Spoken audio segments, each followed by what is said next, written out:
Gentili ascoltatori, nonché telespettatori, ben ritrovati al nostro consueto approfondimento Pianeta Oggi Reporter. Un saluto anche ai nuovi ascoltatori delle due emittenti radiofoniche del Friuli Venezia Giulia, vale a dire RNM, Radio Nuova Musica di Pordenone e Radio Parpio di Fontanafredda.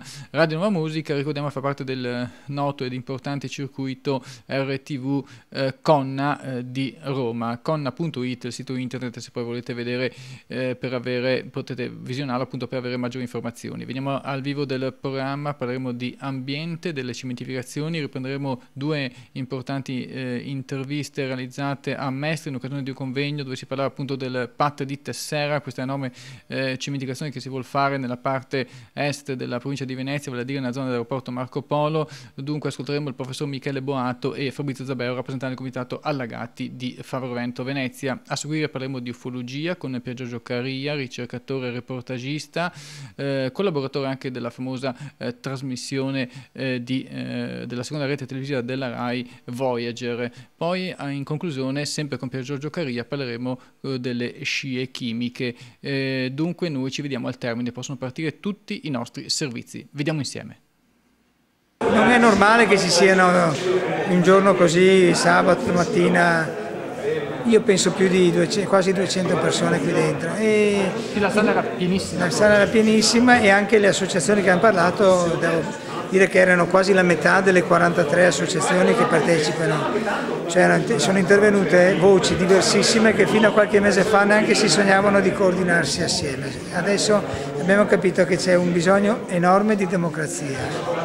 C'è un bisogno enorme che la gente possa veramente far sentire la sua voce, non così gridando e gli altri chiudono la finestra per non avere disturbo, ma che possa contare nelle scelte. Ecco, questo è quello che cerchiamo di fare, speriamo di farcela. D'altronde, professore, è anche vero che l'unione fa la forza. Chioggia Sottomarina è stato un esempio col discorso del nucleare, antinucleare.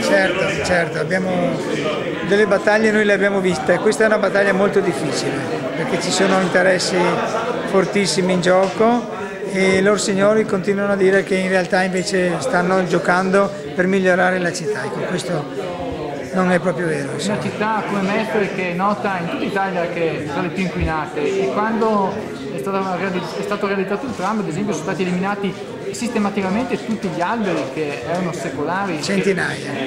Centinaia, cioè ad esempio via Carrozza, ma voglio dire, il verde fa sempre da filtro l'inquinamento, a maggior motivo in una città come Mestre, e questo è abbastanza scandaloso. E ancora non è il verde evidentemente nel cuore degli amministratori, non è nella loro cultura. Speriamo a forza di battaglie di farglielo entrare. Per adesso abbiamo avuto sì il Parco di San Giuliano, ma è molto distante dalla città. Noi vogliamo che sia riqualificata la città, dove abitiamo tutti i giorni, non un giorno al mese.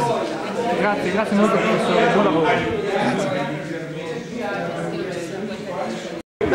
Diciamo l'incontro per la città che vogliamo, l'assieme di tutte le associazioni che siamo, 42 associazioni e comitati, è riuscito benissimo, anche perché ci vede effettivamente partecipi di un qualcosa che è innovativo, nel senso che vorremmo ritornare ad essere cittadini di serie A, perché per 20 anni, 30 anni andare sotto e continuare ad andare sotto acqua non mi sembra proprio di essere un cittadino di serie A.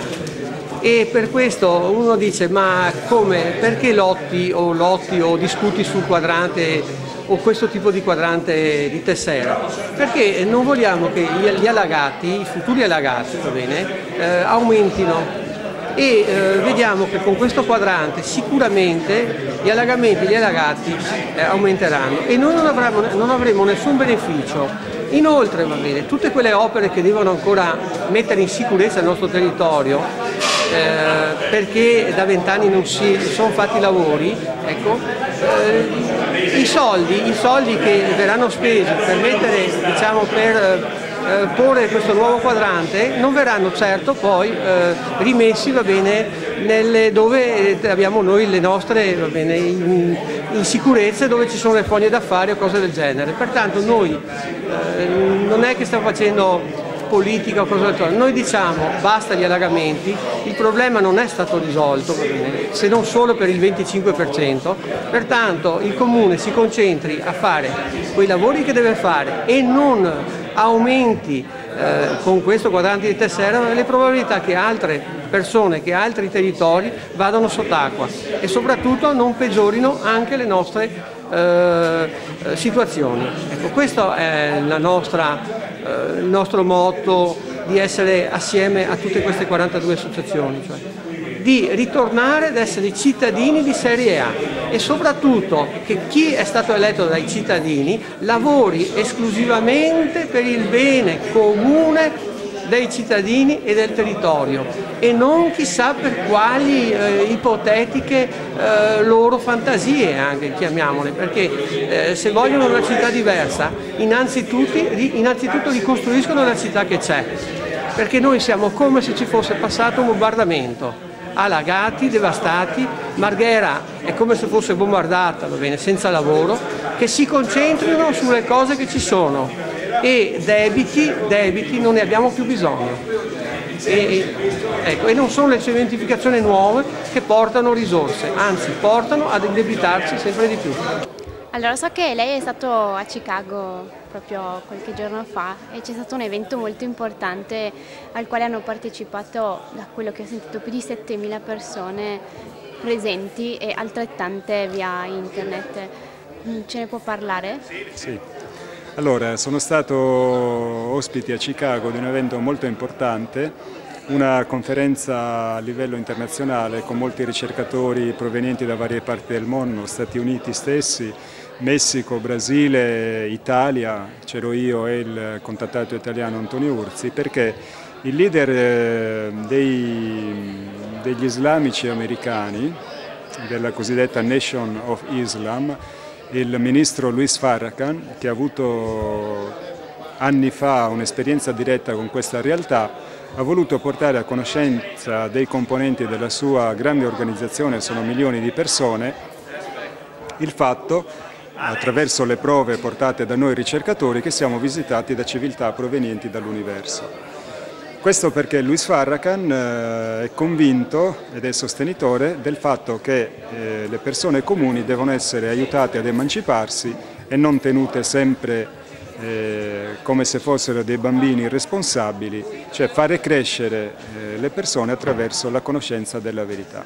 Questo Farrakhan lo fa in molti settori e stavolta ha deciso di farlo anche nell'ambito della tematica ufologica. Quindi è stato organizzato questo convegno a cui appunto hanno partecipato fisicamente circa 7.000 persone presenti e circa 3 milioni erano collegati via streaming attraverso internet. Quindi un fatto sicuramente straordinario, eccezionale, che non ha riscontro nella storia dell'ufologia mondiale, cioè la divulgazione massiva più importante mai avvenuta fino ad oggi delle prove dell'esistenza di civiltà extraterrestri che visitano il nostro pianeta. Quindi è stato un grandissimo onore per me e per Antonio Urzi, come rappresentanti italiani, poter parlare a queste persone, poter portare le prove fotografiche, filmate, testimoniali, eccetera, di questa straordinaria visita, a tutt'oggi taciuta dai governi. L'evento ha avuto un successo enorme, gli stessi organizzatori, collaboratori stretti del ministro Farrakhan ci hanno detto che subito dopo, a fine evento, tale era stato il successo che stavano già valutando la possibilità di renderlo annuale. Quindi uno straordinario evento che spero si possa in qualche modo ripetere anche in altre nazioni del mondo affinché sempre più persone siano consapevoli che c'è una meravigliosa visita di esseri evolutissimi che sono qui sul nostro pianeta, che ci vogliono aiutare in questo gravissimo momento storico che la nostra umanità sta attraversando. Quali sono le ultime novità nel campo ufologico? Allora, c'è a livello mondiale una grandissima attività di questi esseri.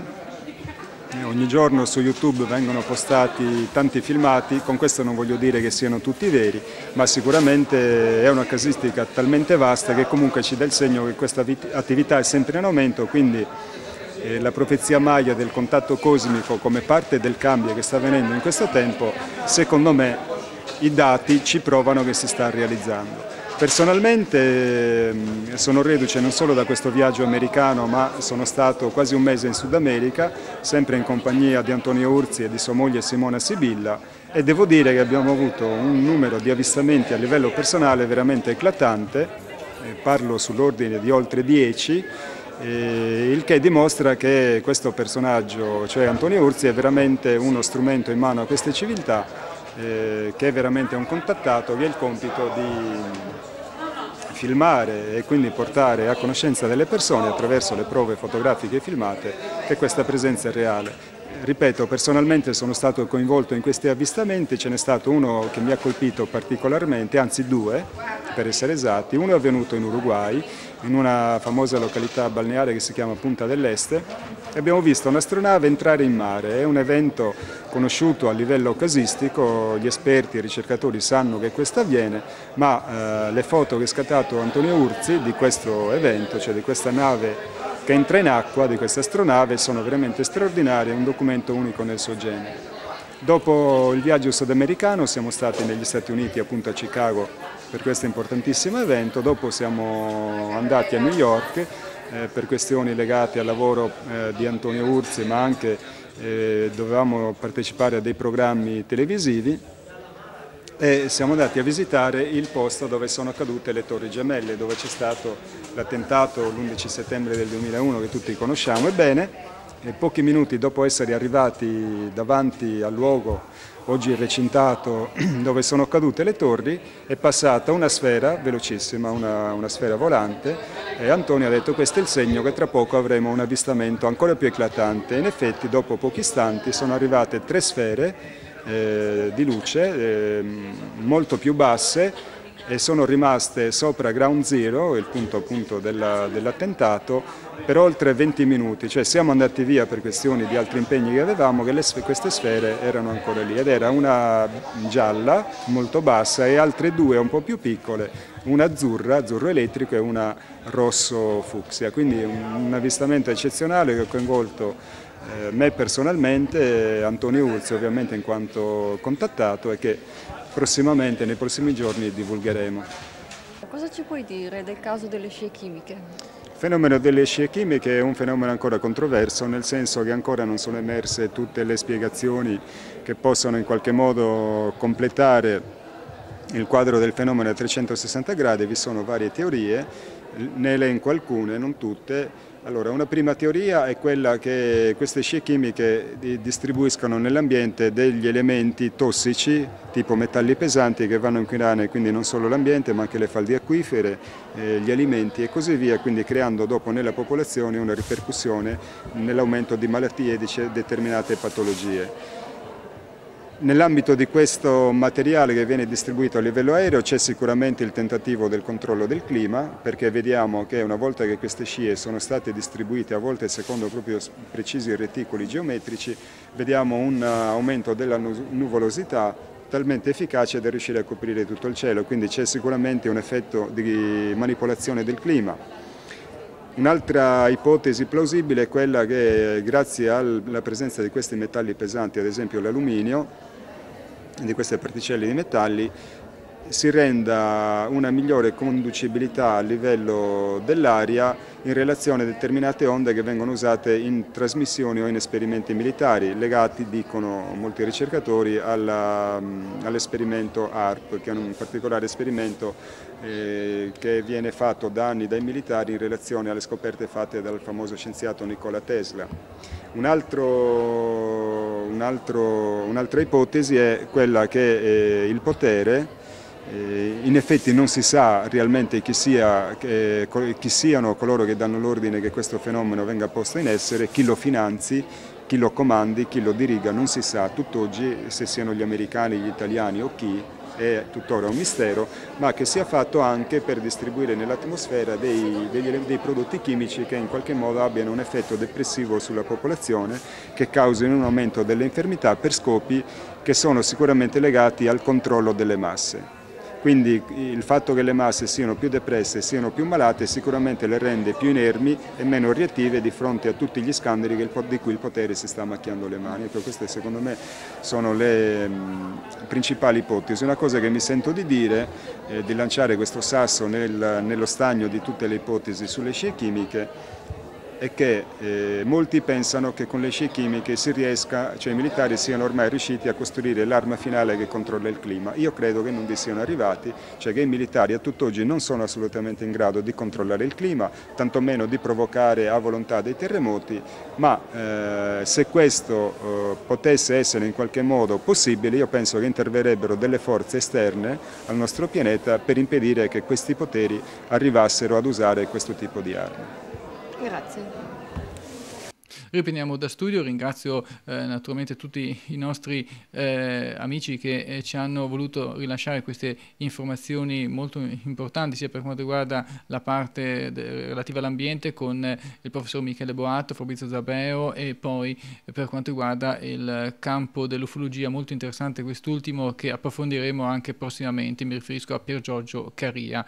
Dunque chiudo qui l'approfondimento di oggi, grazie per la vostra cortese attenzione, appuntamento come sempre per la prossima settimana, buonasera a tutti.